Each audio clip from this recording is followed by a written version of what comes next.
Okay. Good evening, my good people. Okay, so let me help y'all to understand what happened while I sent out the emergency um alert. This what happened. I know I heard God tell me to get up and make a faith move. So that's what I did. But upon making this faith move, um,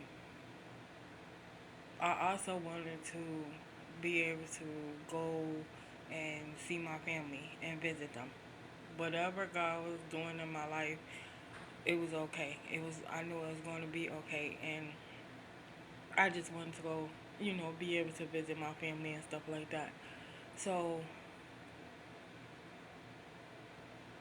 I sat and I ended up where I paid for my hotel room for 2 days after I got here. But then after that, it's like my funds is depleted. So, they're almost gone. Only but a couple of dollars left. So I was like, oh my God. Like, what am I going to do? Like, what am I supposed to do? And I was sitting outside the hotel waiting on a lift. Thank God I have just put money on my lift just in case I would need it. So money went towards that too. So I'm sitting outside the hotel and I'm just praying, and I was praying all that night, and I was talking to God, and I was asking him, like, what do I do now? Like, what's my next move? When I leave out this hotel, like, where am I going? Like, which direction do I go in? And it's so scary. It's so frustrating, and it's very scary until you are literally sitting, going through it in the way or the manner that people are going through it. I don't expect a lot of people to understand. I expect you to judge, as most people do, and not understand my heart, my intentions, or whatever. I'm not the type of person that come on here and tell people lies. That's not me. Um, I try to be honest and keep it real with everybody. And most of all, especially doing these videos, I always try to make sure I keep it real with people, because it's enough fake, phony people out here um, as is. So what's going to happen is my sister in California, who I called and I was crying, her and her family are going to make sure that I get a Greyhound bus ticket back to Syracuse, New York. So my thing is this: God came through for me. I heard what God said, but maybe I moved too quickly.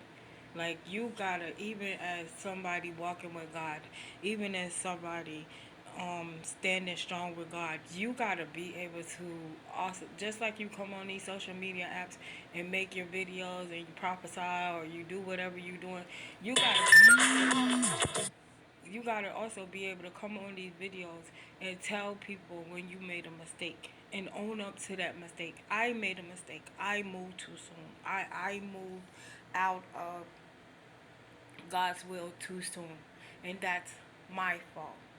So now my sister and her family is helping me to get back to Syracuse, New York. I did that 911 alert because it is real, it is serious. A lady that I met at the store gave me $50 and told me it was a hotel not far from where I was, and she said, I think the hotel is $50 a night. I had $50 on me. She gave me $50. The hotel ended up being like 60 something dollars with tax. Um, y'all forgive me scratching, but the heat that sun been real here, so I caught a heat rash on my chest, as I normally do in the summertime. I break out in heat rash when I'm in the sun too long. But that lady gave me money to get the hotel room, so I got the hotel room for the night. I told my sister that I want to be on the 1:15 p.m. Bus going from Houston, Texas, taking me back towards Syracuse, New York. Listen, this all I'm gonna say. Make sure that you are not stepping out of um I just said the word When God tells you to do something or He gives you a word, make sure you're not stepping out of that word order, because He can tell you and give you a word, and I took it as a right now word. Like, buy your bus ticket, get on the bus. I'm finna make a way out of no way for you, this, that, and the other. Do I still believe He's going to do that? Yes. But in His timing, I jumped out of alignment. That's what I was trying to say. Alignment. I jumped out of that alignment with with the word that He gave me. And sometimes we do that because we think, some of us, we hear, we still, we still growing and learning with God. And especially to operate in the gifts that we got, especially when we ain't got real people who understand our gifts and gonna help us to understand them better. But you got people that act like they're gonna help you to understand your gifts better, but then it ends up that they're mad and they're frustrated because they're jealous of you and the anointing that God has on your life. I'm sorry, don't God got an anointing on your life? Then He bless you with gifts? Like, I don't understand the jealousy, but anyway, we don't have a lot of people out there to help us operate in the gifts that God has blessed us with. So with that being said, I've been alone. I personally been alone. Everything that's been teaching that I'm learning is because God has been sitting with me and teaching me. So with that being said, um listen, I got this hotel room, but I don't feel that safe in this hotel room. Like, it's just something that's not sitting right in my spirit about it. But I know God is protecting me and watching over me and keeping me. So with that being said, you know, God be with me as I go through this night and make it through this night until tomorrow, so I can get up and take a shower and get myself dressed and head to the bus station to get on the bus and go back home. So what I want y'all to understand is that I know not a lot of people are going to come on these social media apps and keep it real with y'all and let you know, listen, I made a mistake. I moved out of order of God's will. So with that being said, thank God for touching my sister Ida's heart when she's way in California. But the other thing that hurt me to my core was the fact that I called on family members to help me. I wouldn't have cared if it was $5 or $10. Something was something. Like, you could have sent it to my Cash App.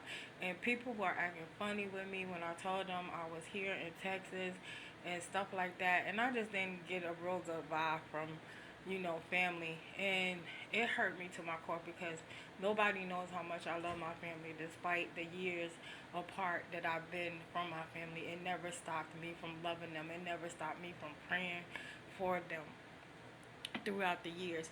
But now my prayers are ceasing.